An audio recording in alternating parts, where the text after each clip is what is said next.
And we're live in 5, 4, 3, 2, 1.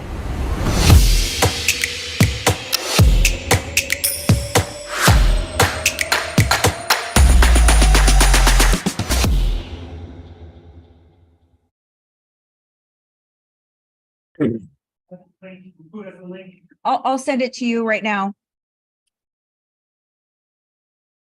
Really need those links. Good evening, everyone.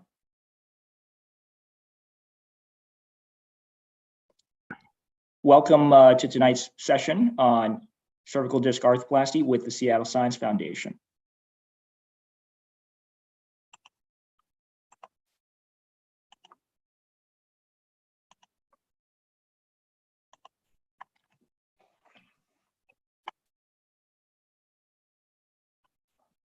Thank you so much for being here. My name is Jason Yee from the Indiana Spine Group, here with Dr. Rick Sasso.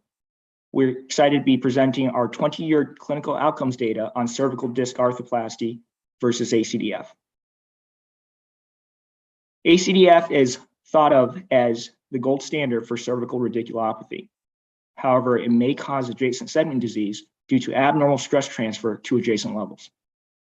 Arthroplasty was designed to mitigate this. To our knowledge, no 20-year prospective data exists comparing ACDF with arthroplasty. Our study is a prospective randomized controlled trial that examines a subset of the original FDA IDE trial cohort. We had 47 patients from a single center who were randomized 1-to-1 between arthroplasty and ACDF. 24 patients were initially randomized to arthroplasty, 23 to ACDF. 3 crossed over from the arthroplasty group to ACDF due to intraoperative technical difficulty. 1 crossed over from ACDF to arthroplasty due to randomization error. Ultimately, 22 patients received arthroplasty and 25 received ACDF.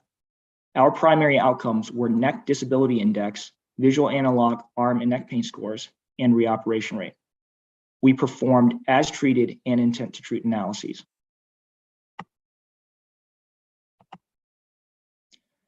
At 20 years, 1 patient in the arthroplasty group was deceased. We had 90.5% follow-up in the arthroplasty group, 92% follow-up in the ACDF group, resulting in an overall follow-up rate of 91.3%.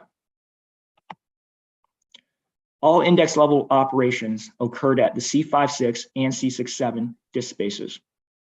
This graph shows a relative distribution. There was no significant difference in the index level of operation between the groups. There were no differences in preoperative demographic or comorbidity characteristics between groups.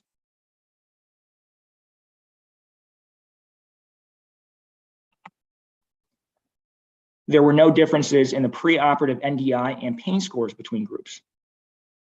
Arthroplasty did have a longer operative time and higher EBL.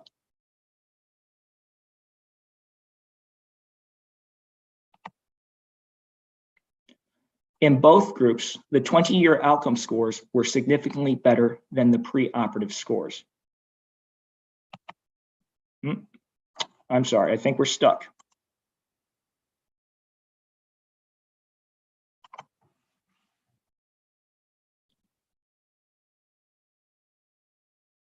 So in both groups, the 20-year outcome scores were significantly better than the preoperative scores. However, between groups, we did not have a significant difference in any of the mean outcome scores at 20 years.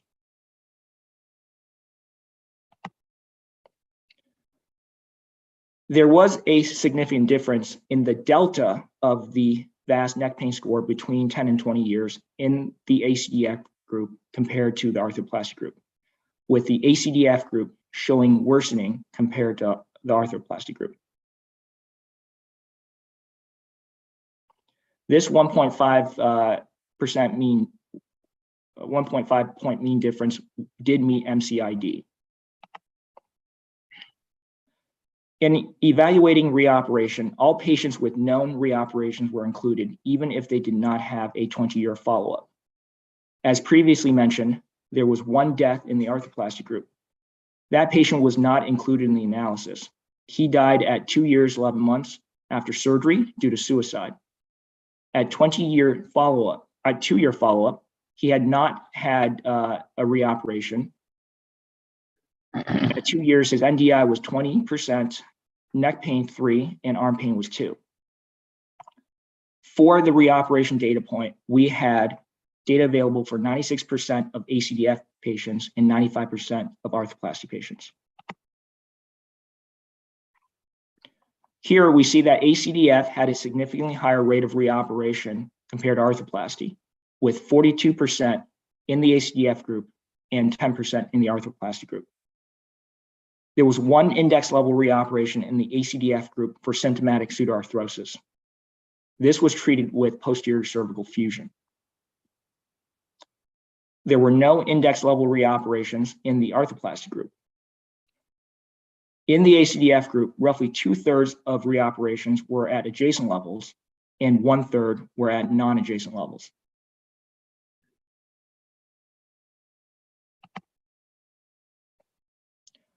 We did not find any significant associations of risk factors for reoperation.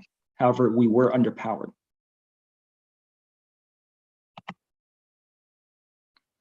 The following charts show the mean outcome scores over time. The dark solid line is arthroplasty and the dashed line is ACDF. Time is represented on the x-axis. Please note it is not to scale. This chart shows NDI scores and their evolution over time. This chart shows arm scores over time. And this chart shows neck scores over time.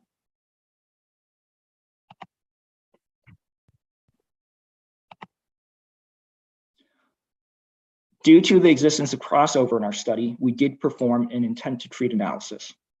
The findings of our intent to treat analysis mirrored the findings of our as treated analysis. OR time and EBL were higher in the arthroplasty group. Otherwise, there were no significantly different preoperative or intraoperative factors.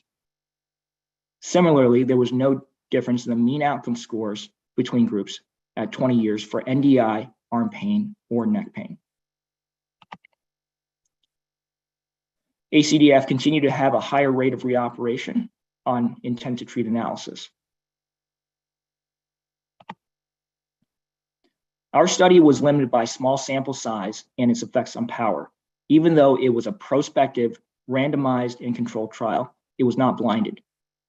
This may change patients' perceptions of their outcomes and theoretically affect a surgeon's decision to reoperate. We did have a low crossover rate. However, the intent to treat analysis mirrored the findings of the as treated analysis. The patient population here was primarily young, healthy, white, and passed strict inclusion and exclusion criteria. Operating levels were exclusively C5-6 and C6-7. These results may not be generalizable to other patient populations that do not fit this criteria. At 20 years, it is uncertain if VAS pain scores are truly due to radiculopathy or intrinsic arm pathology. Furthermore, we cannot deduce whether any radicular pain that exists originates from the index level or a different level. The device tested here is no longer commercially available. These results may not apply to newer devices, which have significantly different design and different insertion techniques, namely no end plate milling. In conclusion, ACDF had a significantly higher rate of reoperation at 20 years. In the ACDF group, adjacent level reoperations accounted for 2/3 of all reoperations, while non-adjacent level reoperation accounted for about 1/3. It is uncertain whether the non-adjacent or distant level reoperations are due to natural progression or if the biomechanical changes caused by fusion are sufficient enough to cause degeneration at distant levels. Both ACDF and arthroplasty had very good durability up to 20 years. 20-year survival in our cohort was 100% for arthroplasty and 95.4% in ACDF. Let's compare this total hip arthroplasty, which was named by the Lancet to be the operation of the 20th century. A cursory review showed a pooled registry study where they showed a 20-year THA implant survival of 70%. This study was not designed to evaluate interbody choice for ACDF. However, with a 95.4% fusion rate and no revision of the ACDF itself, we suggest that allograft is a safe and effective option. So we know that ACDF surgery can cause biomechanical changes that lead to degeneration at adjacent levels. However, there's also a contribution from natural progression. Currently, we don't know the relative contribution between these two factors. So let's take a look at this formula. Total reoperation rate is equal to the rate of reoperation due to natural progression and the rate of reoperation due to alteration biomechanics by surgery. The reoperation rate in total is 10% for arthroplasty. So if we were to just look at the mathematics of this, assuming worst case scenario that excess reoperation rate caused by the surgery itself is 0, then the upper bound for the natural progression has to be less than or equal to 10%. So the question is this somewhat of a guide for what natural progression is? Finally, both ACDF and arthroplasty surgeries are very good at addressing the problem of cervical radiculopathy. There was sustained relief in both ACDF and arthroplasty groups at 20 years. Despite a higher reoperation rate, there was no difference in the mean outcome scores between ACDF and arthroplasty at 20 years. Thank you so much for listening. As they say, a picture is worth 1,000 words. We thought it would be neat to show some 20-year follow-up x-rays. These are the 20-year lateral x-rays in order of patient enrollment. The slideshow will run for about 3 minutes total. Each x-ray will display for 5 seconds. Please stay tuned for our upcoming report on the 20-year radiographic outcomes on the differences between ACDF and arthroplasty. While this slideshow is rolling, we would be happy to take any questions from the audience and comments from the panel. So this is Jens Chapman.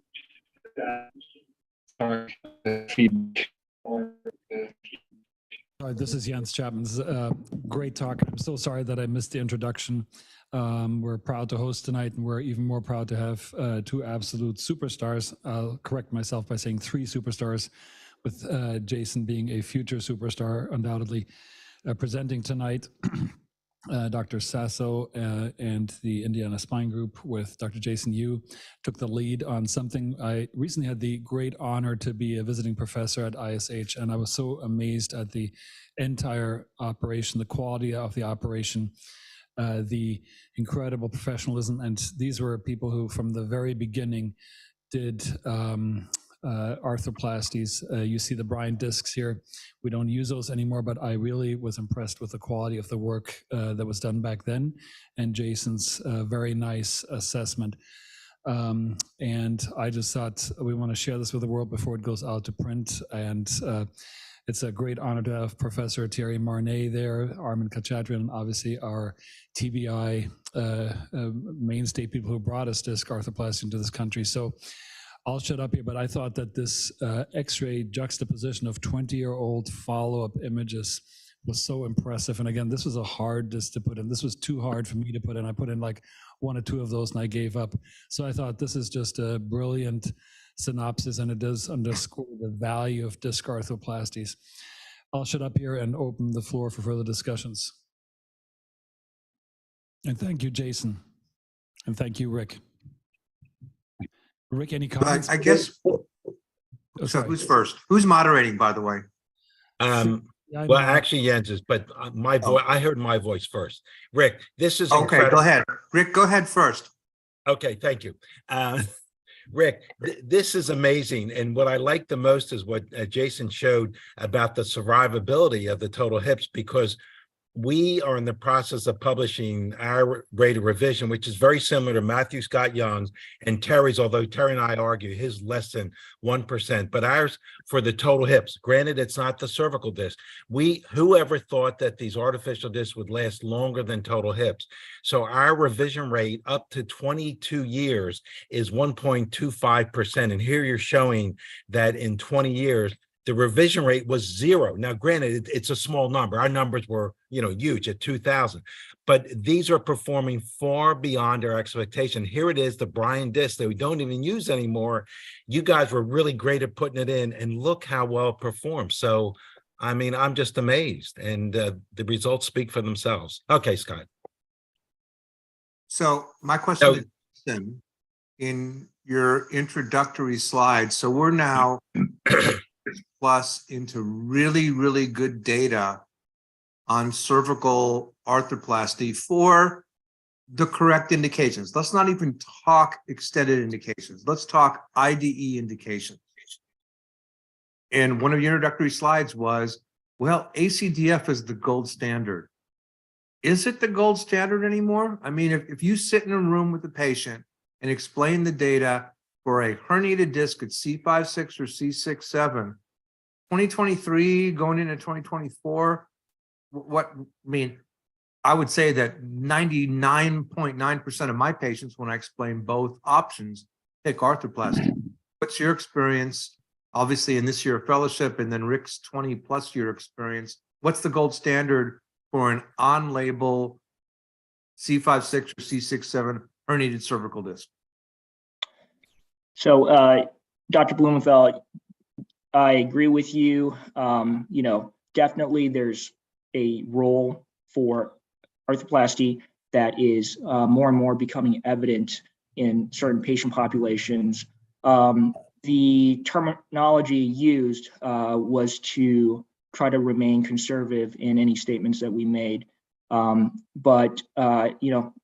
ACDF, definitely a role, arthroplasty, definitely a role. And the literature and how the literature is coming out, definitely that term gold standard for ACDF is being challenged. 100% agree. Let me just provocatively ask Rick Sasso, can we challenge surgeons? And I wish Alex Vaccaro was on the call, on the Zoom, because he's still an ACDF guy. For perfect herniated disc in a relatively young to middle-aged patient, say 20 to 50, can we challenge the fact that if you're doing a fusion, you're doing the wrong operation for a single level, or maybe even double now, but let's just say single level based on your study, herniated disc at C5-6, C6-7, we probably go to C4-5 as well. What can we challenge that, Rick? So I think we can challenge it. The second question is, do we even want to go there, that if you're doing a fusion, you're doing substandard care in the United States of America? I wouldn't go that far, Scott. I think it's important, well, to back up a second. All these patients were selected, very well the inclusion and exclusion criteria. And I think for this patient population, we can say that their outcomes out to 2 decades is really good. But I don't think we can say that their outcome is better than ACDF. What we've shown is that both groups do extremely well.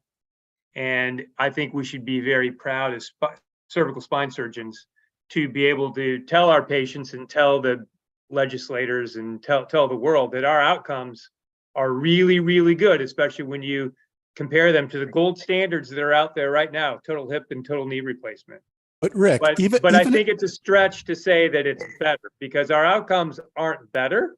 Well, the reoperation rate is. Yeah, I mean, all other things equal, Rick, the reoperation rate, which is the biggest driver. The reason I ask it is because what happens someday when a plaintiff attorney has a patient who gets a reoperation from an ACDF that was done in 2022 or 3 or 4, and the literature is so clear, yours as well as ours, that the reoperation is less with a arthroplasty, and they're going to sue some doctor who didn't offer an arthroplasty that did, say, a 1-level ACDF for a herniated disc. and they're going to say, Dr. Sasso, do you want to be an expert in this case? So I'm going to just make one point. I made sure that Jason put this at the end. So despite the fact that there is a higher reoperation rate in the ACDF group, the outcomes, the patient-reported outcomes are the same at 20 years. So let me ask you a question. So the outcomes patient-reported are not outcome- different, but the reoperation rate is different. So, but is the patient outcome the same after their next level surgery and they're happy Right. they had another surgery? I mean, again, these are that. I mean, I saw that conclusion and I was like, okay.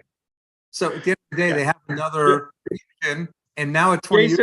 Jason has a tough time saying that at the end of this talk, but I don't want to overstretch, God. I think it is a bit of a stretch to say that the outcomes are better, because that's not what we show. That's not what we've shown. We've shown the outcomes are really depends good. what parameter we're looking at, right? And I think as a surgeon, I feel like that, yes, I want to get good patient outcome scores, but to me, when a patient comes back and they need a reoperation, I can't think of a bigger failure as a surgeon than anything else, right? So, and I'll tell you, Scott, that a couple of years ago at the docs meeting in LA, I'll give you the answer that Alex Vaccaro gave when we asked him the same question.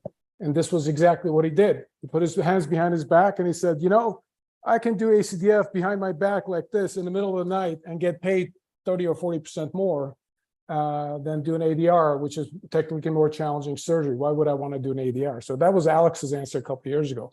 And don't think that's going to come up in a lawsuit someday. Someday that's going to come up in a lawsuit.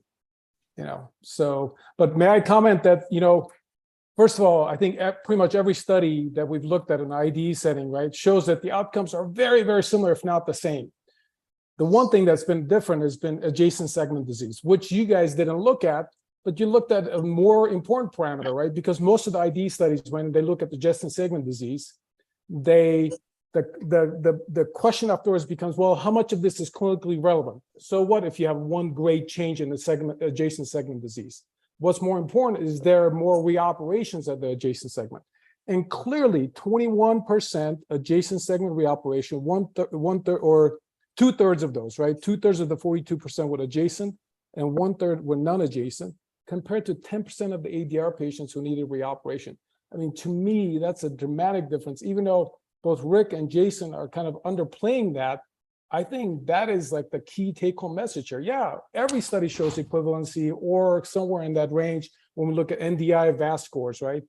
But reoperation is the money parameter as far as I'm concerned. Yeah.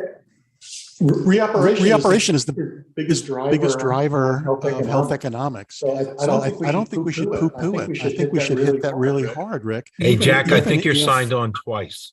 Yeah, I think I'm having some internet problems, so I apologize.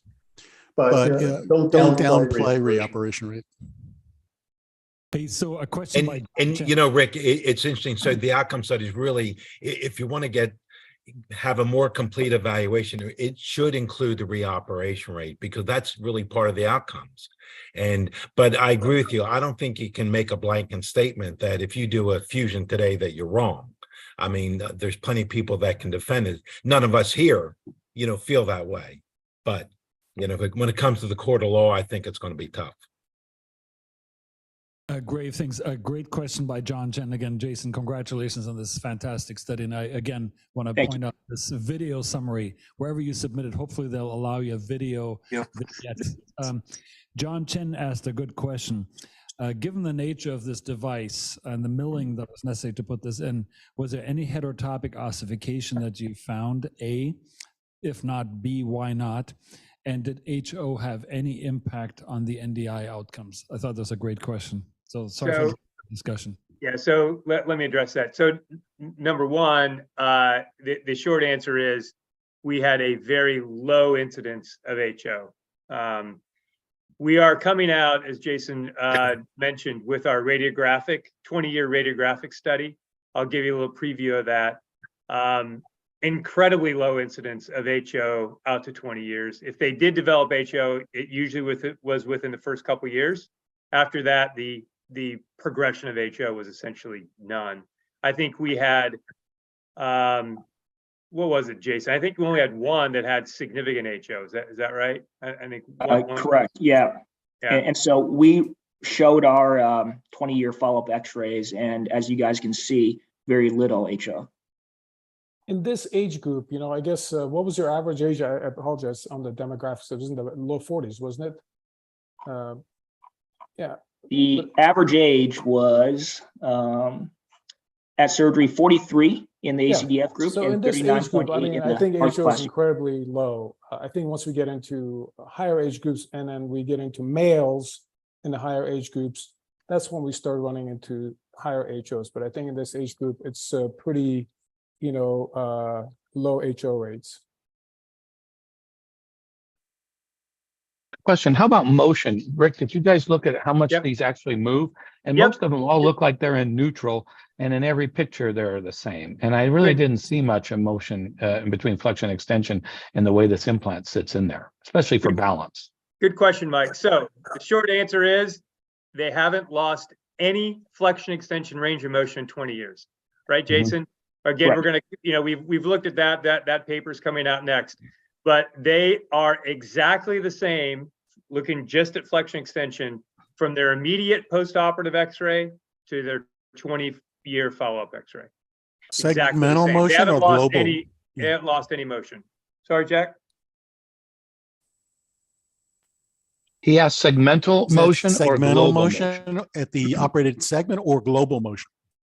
At the operated segment. We looked at all the motion, but I think everyone wants to know, is it moving at the level you put Excellent. the disc in? And the answer is, yeah, it hasn't changed at all in 20. Again, for any type of motion preserving, I don't care what kind of operation it is, whether it's total hip, a total knee, laminoplasty, whatever. I mean, I think that's pretty remarkable. I mean, a couple of things are remarkable. Number one, the survival is 100% in this group. And number two, the motion is exactly the same at 20 years as it was in the first post-operative flexion extension X-ray. And again, the sample size is small, but what is unbelievably remarkable, which is credit to you, Rick, as well as Jason, is the follow-up rate at 20 years. I don't think I've ever seen a study with this high of a follow-up rate. Have you guys? That's amazing. It's hard. In Indiana, people must stay put. It's Indiana's kind of like Iowa, but also Jason was like a CSI CIA guy. He tracked all these people down. He tracked them down. It was remarkable. Yeah, that is amazing. Yeah. Great job. You guys. Hey, so let's move on, but thank you, Jason. Thank you, Rick. And again, personal thanks for hosting me with such a memorable visit to your great institution. Thank you. Your education was great. And this is again, a landmark paper. So sorry, Jason, your name is going to be listed a lot now. High quality thing. It's an honor. Thank you so much. One of the things that we saw in those images was with this particular technology, you could not restore lordosis. And as we now know, thanks to Dr. Marnay's and Scott's and Rick's and Jack's pioneering work, the spine that has an arthroplasty can rebalance itself. So the question that we asked Dr. Janssen from Colorado was, can we actually restore lordosis with modern, well-performed disc arthroplasties in the cervical and lumbar spine? So thanks, Mike, for taking this on. I know you're training for your next triathlon, and I know you're in your racing gear. So thanks for taking a quick break here and educating us about lordosis and disc arthroplasty. Okay, thanks. Let me see if I can make this work here. Give me just one moment. I'm gonna find this. Mike, I love your slides. I love your little stick man. Thank you. Let me just move this down a little bit. I think we're set. I'm gonna move this to the bottom. Okay, great. So first, thanks so much, Jens, for giving me the chance to discuss this. And as I reflected on this, since Jens asked me to do this about a month ago, I think how I understand balance in these is by looking back to all the types of experience that we had. And I think that really helps me understand when you look at one of these segments, just like this picture, is this going to work? Is that imbalanced? And that's always the question I looked at when we looked at the data that was just shown from Indiana, is looking at each one of these segments to see if it's in balance. Okay, now I have to figure out how to advance the slide. I'm not doing a good job here. Up. Okay, I'm going the wrong way. Just a second, I'm sorry. Okay. Okay, every time I hit it, it says, oh, I know I did wrong. I went to the last slide. So my mistake, I grabbed this thing here because the last slide's always the same as the first in my talks. So that's what happened. So let's take a look at that. So we learned a lot about spinal balance when we were doing fusions, and we all made a lot of mistakes, just like I think I have in arthroplasty. But when we were doing fusions, there were times that we just fused the patient wherever they sat on the table. We didn't have great hardware that fit in. A lot of our hardware put patients into kyphotic deformities. They were all flat back deformities. We many times never got full x-rays to really understand what balance was. We just fused them, and I was just as guilty of that. And when I think about arthroplasty and I tell patients, it's not a product or a technology, it's a whole different philosophy of how we're going to manage patients and what we're going to look. And with that, you have to really stop and look at the disease, the implant, how it's going to fix, where the axis of rotation is. As Scott mentioned earlier, I think it's a much more technically demanding surgery than it is when we do a fusion. But I think arthroplasty has the potential, if it's done right, to allow the patient to get segmental balance or balance over the entire region of the lumbar spine. And that's something I think that it's really key exactly how the implant's put in. Because I've listened to Terry Marnay give talks about segmental balance many times, and unfortunately, I'm just as confused as that picture on the left, no matter how many times I've listened to his intelligent ideas how to do it. I break it down in just a couple simple things. To get balance, you got to have the right implant. You got to put the right size of the implant in. It's got to be in the right location. You got to do the right mobilization. You have to put it in the right phase of the disease, and you got to put it in the right technique. And of course, we all learn from experience. And I think the best way to describe balance and balance issues is show you a lot of them that have failed. When I look at every one of these implants, they have a different axis of rotation. They have a different way to fix into the spine. They're a little bit different materials. And each one of those is going to achieve balance differently. So the surgeon has to really spend time to think upon how this implant fits into the overall patient's spine and how it's going to achieve anatomy balance, because they're all different. And I think that's what we really learned.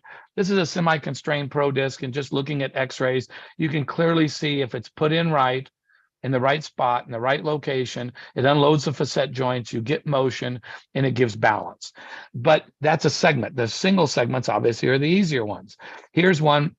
I just saw a patient the other day, 10 years out. I look at the flexion, I look at the extension, and you can see when the segments posteriorly, the facets are unloaded, the implant rolls into flexion, it's controlled. And when it's in extension, it opens in the front. So it's a ball and socket design that for that segment, if it's placed right, tends to do relatively well. But in order to understand about balance, we have to look at how these devices are fixed, because each one of them is fixed different axis of rotations, different implant, different way we put in. Here's an implant that unfortunately was above and below a fusion. The ALL was taken down. The PLL was probably taken down for the decompression. And you can clearly see that the top implant migrated, it's not in balance, and it drifted. And so is that a problem with the technique, or is that because we're asking the implant to do too much to get balance, because we just destabilized it by taking all of the ligaments, the ALL and the PLL down, and then we put an unconstrained device in like that, that clearly we could say is not in balance above, but was below. It also, so between screws, keels, pikes, and press fit, each one of them allows us to look at the segment to try to achieve a little bit different balance. We have to look at each one of these and look at where the axis of rotation is and how that fits over the global aspect of the cervical and the lumbar spine. How does that line up with the adjacent segments? And sometimes the best way to look at balance is just look at it and go, is that in the right spot? I mean, I think these two look like two well-placed implants. The bottom implant looks very well placed. The top one maybe, but it all depends on how you want to study the segment.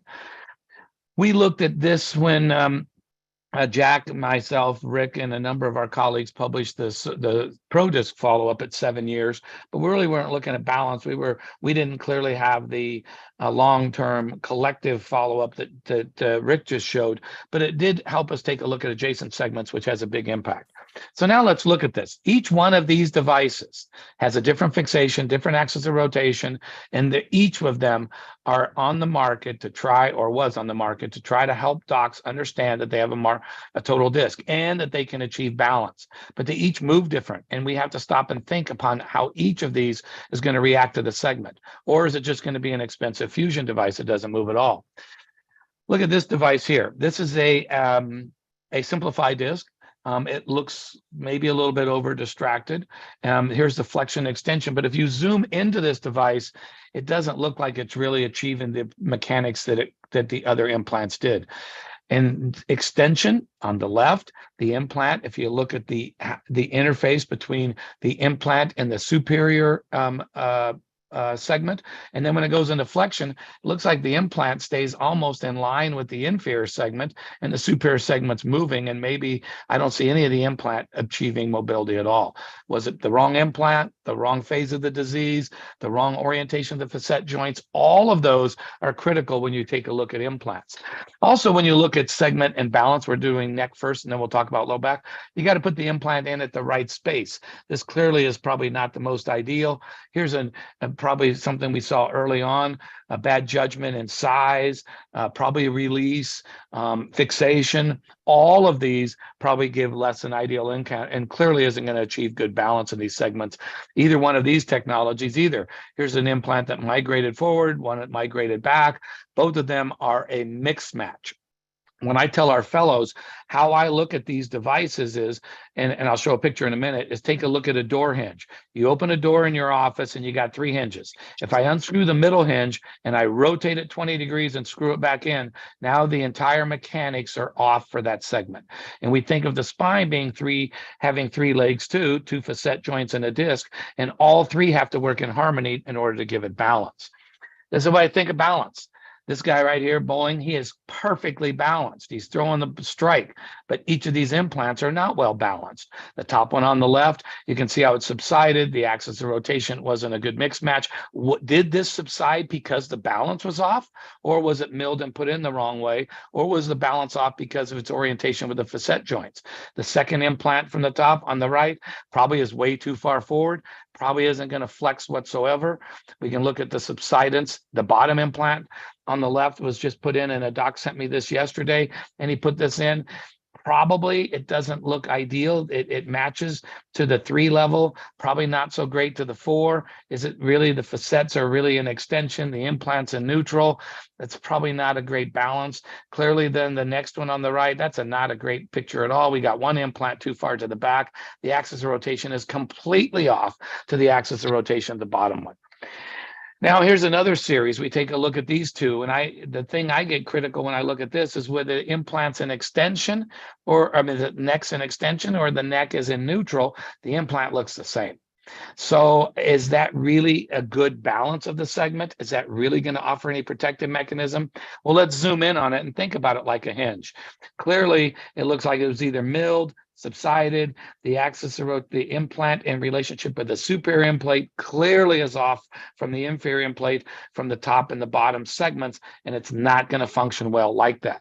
This is what I was describing earlier. If you take and think about this and you rotate one of these hinges off between the 3, now the entire segment isn't going to work. You're going to jam. Something has to give away when you start making this segment move, and that's, I think, what we see when we see this. Well, we talked a lot about 1 level, but 2 levels even harder. I think 2 levels is much more challenging, and same with 3 and 4 levels and above fusions to get balance. But if you pick the right implant, put it in the right space at the right phase of the disease, I think you can get a really good outcome. And that's how I like sometimes to put these semi-constrained devices in, like the ProDisc, because the anchoring device allows me to put it where I want. It's a semi-constrained device. I can put it in and really try to rebalance the spine. Let's briefly talk a little bit about lumbar, because I learned a lot about lumbar and trying to get balance. And we used to go through these debates upon fusion devices. Which is best? Is it a threaded cage? We've all done these. Is it an FRA? Is it an open cage, a PEEK cage, a metal cage? And we saw it's probably now a lot less of the same debate in lumbar spine, but there were tests. I mean, we looked at a lot of these devices. Some of them came to market, some didn't, some went through clinical trials, but they all have different mechanics. And we're asking them to do something different to give the segment balance, especially when we resect the ALL. Sometimes we release or resect the PLL. We're asking a lot for these devices to be able to take the loads. We've seen a whole plethora of different types of devices like this come through North America being tested. Teal devices, constrained devices, metal on metal, metal on polyethylene. Each of them, we have to think differently when we apply them and put them in. And there's only 2, of course, in the US that I'm aware of that are still on the market in the FDA. I mean, in the US for lumbar. And a lot of it has to do, that I learned from Terry Marnay, it has to do with how you look at stability of each of these devices. Do they, to get balance, do they have a fixed position like the Flexicor did here? Do they have a small predictable amount of motion based upon the radius of the polyethylene? Or do they have a larger predictable motion based upon the changes in the polyethylene? Each of these give us different levels of stability and balance, but that only occurs when we stop and reflect on how we destabilized the spine or released it to get these types of implants in. And that's, I think, where I learned a lot upon looking at the failure rates of these different types of implants. Obviously, we all know that to get these implants in and to function and to work, we have to remobilize the segment. And the amount of work that it takes depends upon the phase of the disease, the age of the patient, and all of the other factors that go into it. Because discs don't provide movement. They maintain movement. And if we think about this as we did with a fusion, it's easy to put it in, but to get it to move and to get it to balance is the key factor. I think that in order to get these implants to balance, it's a lot harder than I originally thought from the beginning of my career. We got to put it in the right space. We can balance out where the spinous process is. We can find an orientation by drawing a line on a trial or the implant up along the pedicles. We can look at the asymmetry in the implant, but all of those are key. When I watched a lot of the Charités being put in early, they thought that there was a sweet spot on where that could go. And if I recall, it was a few millimeters. But now with some of these devices, we can be very precise where we want to put the implant, maintain the implant to try to get the right balance. I saw this patient in the office, I don't know, maybe 6 months ago, and he had this surgery done in Germany, looks like well executed, and never moved. I mean, it may be off, and we could be a little critical on the AP at 4.5, but he had zero motion a year afterwards, flexion, extension everywhere. So it was an expensive fusion device, and maybe it's the mechanics, maybe it's the device, maybe they didn't get a good release. It's hard to guess because we weren't there. So it didn't really achieve balance in these patients. This is an early on patient that's now 12 years out. He had a single segment disease at 5.1. I worked incredibly hard to do a remobilization of this, and many people would be critical and say do a fusion. I think we gave him really good balance, and he's not really had any real issues, and he's about 12 years out. That's a good outcome. I think this is another great time to give patients really good balance. It's a 3rd time large extruded disc fragment in a woman. And if you're very careful in some of these, I think you can get these out from the front. I took the whole fragment out from the front, just like we do with an ACDNF, put the right implant in, the right phase of her disease. I think both in the coronal and sagittal planes was able to get the balance in the right axis of rotation. I think she did well.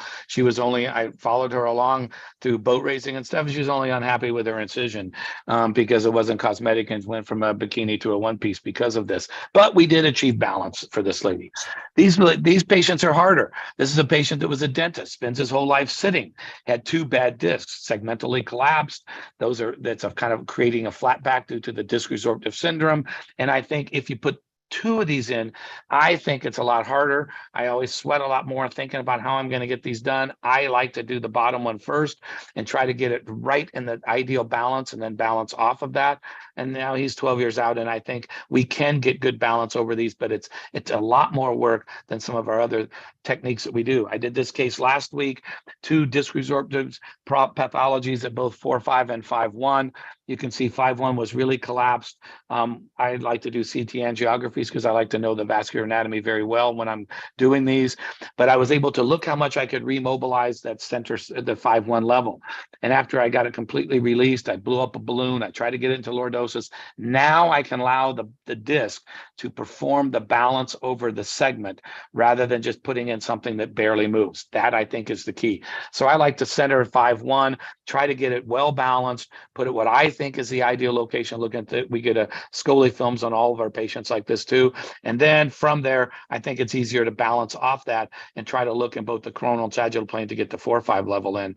And clearly we can do that, but it's a challenge to be able to do that. We've all seen these types of, as I look at time, we've all seen, these types of images where we had patients early on. I think the problem with some of these wasn't really a mechanical disc. I didn't do these trials. I only put some of these post after it was released. Clearly, my colleagues on here have a lot more experience with these devices. But was it truly a total disc or was it a mechanical nucleus replacement? Because we're asking it to do a lot when you take away the ALL, the PLL, and try to get these to be done. So I think that we will find patients like this. They look well balanced right now. Coronal plane, pre-op x-ray, and had a multi-level off-label device. And you can see that clearly when you're putting these mechanical devices in and resecting all these ligaments, it goes into a huge amount that we're asking these implants to do to achieve balance. And this isn't an ideal outcome, but we learn a lot, and I learn a lot by looking at the ones that aren't so great. Anytime someone shows us, 2 implants, maybe the implants, the top one should have been back a little bit further. Maybe it's a little bit undersized, but you can clearly look, it probably didn't get the ideal coronal balance, whether that was subsidence, whether that was not the best release. Clearly, it probably isn't going to give the best balance. Same with this techniques. This in here, this is a patient that probably didn't have the right implant at the right phase of the disease, looks like a spondylolysis implant, take out the ALL, PLL, do a good big release. There's nothing to hold this implant in. And that's probably why some of these actually didn't do so well. And some of the in-block devices, these were advertised, as I recall, as a posterior axis of rotation. So these were a little different and they went in block. So now you have to look on the far left picture, the axis of rotation on this metal on metal device is much further back than we typically see. It may be not the right mechanics for the device. I didn't put any of these in, but I think that helps us take a look at where is the balance for that segment. As I mentioned earlier, 2 levels is a challenge. Here, it looks like 2 well-placed devices. They're in, but you can see now the polyethylene tends to want to drift one way. The implant may not be in the right position. It may not stay there. Now the segment comes out of balance, but because we did such a release or these required such a release to be able to get them in may not be ideal. All of these issues regarding balance when we look at these segments can be achieved with the right implant, the right phase of the disease, the right technique, and something that we all learn from experience. And I think that's the big key. And it's hard, no matter how many times we teach a course, to help people understand how you're going to get balance. Many times, all of us have been involved in teaching ProDisc and arthroplasty courses, and you find someone that has never done one that's going to go away and do a 3-level the next week. So when we look at these, here's another example. I look at this. The axis of rotation at the 5-1 level probably is a little different than the anterior placement of the 3-4 and 4-5. It might be ideal, but each one of them is balanced in each of these segments a little bit different. And then when you look at it, it looks okay here, but when we look at it, the 5-1 level, the doc put this way off to the side. Clearly, it's, I think, beyond that of the sweet spot, isn't going to give good segmental balance at all. And that's why this is so critical. And each one of them has to be so well placed in order to get a good outcome. And same thing here. This is not going to give good balance, whether that's the subsidence, the technique, and you can see it's trying to auto-fuse around it. We can learn a lot by looking at all of these types of, here's ones that are non-contiguous segments. Same thing.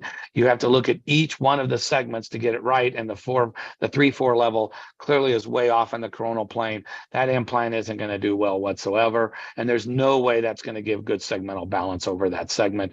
As you can see here, it's just a different position and plane and has to be moved. Each one of these is a balance issue. Here's one that I've shown a few times where it's just a couple slides where I was teaching a course and I put this in because I was running a course on ProDisc here, and Rick Sasso was in the audience heckling me the whole time while I was doing this live surgery where we put this implant in, this nurse, and I think we did a good job. It got in. It looks well balanced, but it was just a couple days later before this patient ended up with this coronal plane fracture. For what I don't think it's due to balance. I think there's a variety of things. This stress fracture ended up with this pincer type fracture that required major reconstruction to try to fix it and to balance it. So in summary, regarding balance and arthroplasty, I think what I have learned is, yes, I think there's better outcomes compared to our fusion groups. Yes, I think that there is decreased rehab if we put the implant in right and get balance. Yes, I think you can get good retained motion and good balance. But we've all expanded the indications beyond the on-label. Non-contiguous segments, hybrid technology, and some of the newer implants have really complex biomechanics. It's easy to go to a spine meeting and they're trying to sell us all this new technology. And a lot of times we don't stop and really look at the mechanics. And arthroplasty, clearly, as I've shown, is not as forgiving as a fusion when things go bad. The two-level cases to get good balance is a lot more challenging than one. The hybrid biomechanics is always a question, because if you fuse the one level in flat back or neutral, then you're going to expect the implant to perform a lot more. And I think that's really important. But probably the biggest takeaway message that I learned is experience. Experience comes from a whole lot of bad judgment, especially in balance and arthroplasty, and judgment came from a whole lot of bad experiences, and all of us have had that. And I think that's how we learn to do a better job of getting good balance and trying to balance out this type of technology and where it goes. Thank you. Outstanding, Mike. Thank you so much. Very sophisticated, amazing content talk in a very short time frame. We have about 9-10 minutes to talk about this. So I'll just shut up. We have obviously the mavens of disc arthroplasty here assembled. I'll start with Rick. Rick, do you want to take back your laughter at Mike for having ridiculed him for that ProDisc L, which had fractured L5? I've never ridiculed Mike, ever. You sat in the back of the row arguing with me the whole time I was doing the case, telling me I wasn't doing it right. You've got a great memory, Mikey. Great memory. Yeah. Just like you locked the keys in my Hummer at one time and I had to call a locksmith. I remember. So actually, Mike, I have a question for you and for Rick. Yeah. So on the lumbar spine, it's pretty simple. We have two discs now. We have the active L, we have the ProDisc. I think your points are well taken. You have to do the releases. You got to get it balanced. You have to put in properly, and you can't accept anything less than a near perfect positioning. But in the cervical spine, now we have 12 approved discs, 3 are now out, and we have our choices of 9 different discs. So I've heard you say, Rick, that it doesn't make any difference. Just pick a disc and learn everything you can about it. And so I want to throw it out. So it's much harder because each, as you showed, Mike, each one of those discs are a little bit different. And learning that sweet spot is not so easy. And I'm not sure we really know what the sweet spot of each one of the discs are. I agree. Even when I changed and I was doing some ProDisc and went to the SKs, I've started putting them all in too far in the back a little bit, and they're rolling into kyphosis. So, I mean, I think young doctors like to switch implants all the time, and try a different vendor with things. But you have to really get really good at each one. And each one is a little bit different to get a perfect result. You get an okay result, and Rick will probably just say they're all okay. But to get it perfect, that fine thing about an extra millimeter here or less millimeter, I think is very specific to the type of implant. And I always worry about doing something new that I haven't done for a while to make it as perfect as what I have done in the past. So Mike, as I do deformity surgery also a fair bit. In the deformity world, you can't even publish a paper anymore without having all of your spinal, especially lumbopelvic parameters assessed. Are you, and I'll ask our TBI colleagues and Rick as well, and Armin, are you aware of any global balancing papers with disc arthroplasty patients similar to what the deformity population nowadays has to show? I personally don't. Not yet, Jens, but we're starting to collect EOS data on all of our lumbar arthroplasty patients. And actually, Jens, I will tell you that it is interesting as we just look at our patients as they come back. It's amazing the changes that you do see. Now, we haven't analyzed them, but it isn't very interesting to see what happens, putting an 11 or a 9 degree at L5, S1, or usual 6 at the other levels, how you do change the global balance. Not a whole lot, but you do change a little bit. And, hopefully we'll get a good paper or two out of this in the future. And Mike, I have a question Let for me you. ask the cervical guys a question, because we were talking about this the last couple of weeks in surgery. Is we've started to treat more, not kyphotic, but loss of lordotic cervical spondylosis with, posterior compressive disease. And when you restore height without using a lordotic implant, you seem to restore lordosis. And some of the implants, some of the arthroplasty implants do come in lordosis, and I haven't found that they really make a difference. But when you do restore the disc height and mobilize it and, and do your foraminotomies and such like that, you get these post-op x-rays and the lordosis is improved without really trying. I mean, is that, and I don't, again, not prosthesis specific. Is that everybody's experience? I mean, for those of you that are doing, more spondylitic loss of lordosis segments, is that your experience, and why? Generally, yes. I agree. I think at 3-4 sometimes where the facets are more horizontally oriented, it's not the case.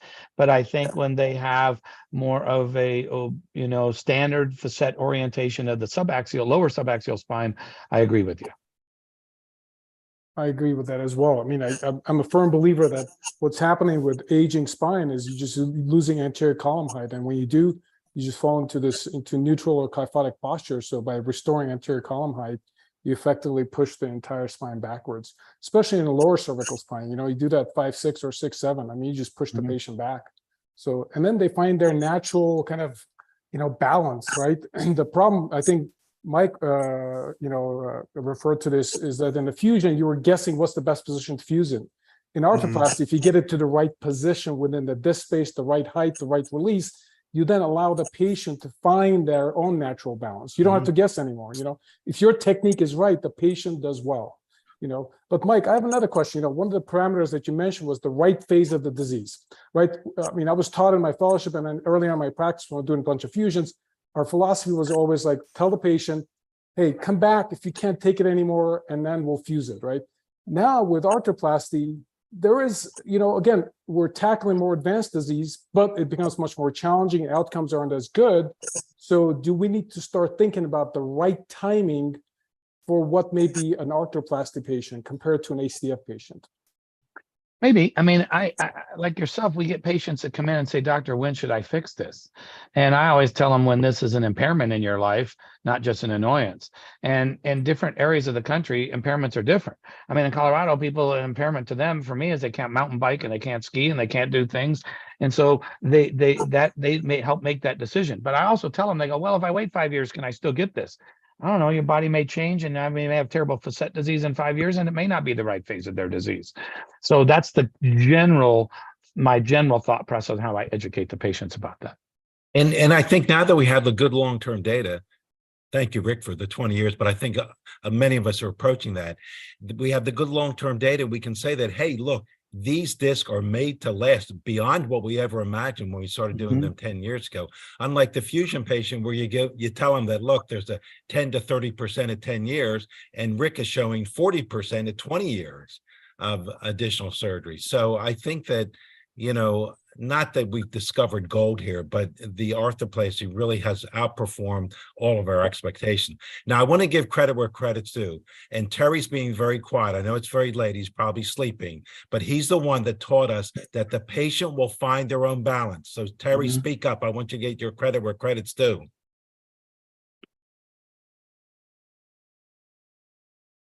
Maybe he had another glass of wine. No, he's You're muted, trying to Terry. unmute. Terry, unmute yourself, Terry. Thanks for being awake. I did not want you to hear when I'm snoring.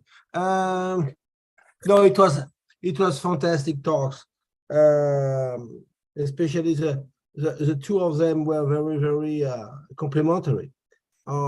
Yes, the fact is, if the patient has no trouble before the surgery and it's a local disease because disc herniation or arthrosis at the level, the patient find himself is a new balance and will use a disc, which is probably one of the most important, C4, C5, C6, or C4, C5. And that's and it's obvious that we see the patients coming in immediately in lordosis.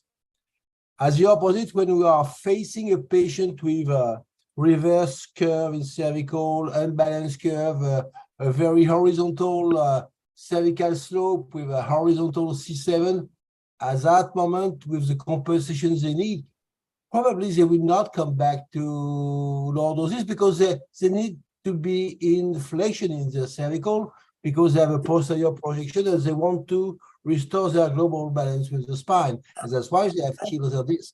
So it's different, it's two different situations. My disc is I would say normal degeneration and or post-traumatic disc herniation. That's one category of patient. My disc is destroyed because it spent its life to compensate by unbalance. And at that moment, it's more complex. It's probably something that makes a difference. I think in the first situation, whatever you put as a disc, it will work, how long it can. In the second situation, we have to select the good disc because those are submitted to more constraint and more the job they have to do is more important. When you have a flat cervical or a kyphotic and balanced spine, at that moment it's more complex to choose a good disc.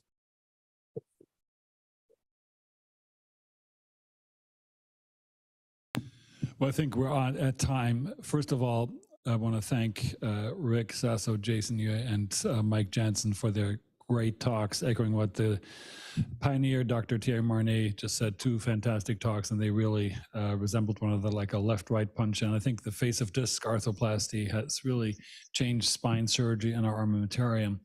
A lot of detail work to do. Jason, great talk also. Congratulations and welcome to this community. We hope to count on you for many times in the future.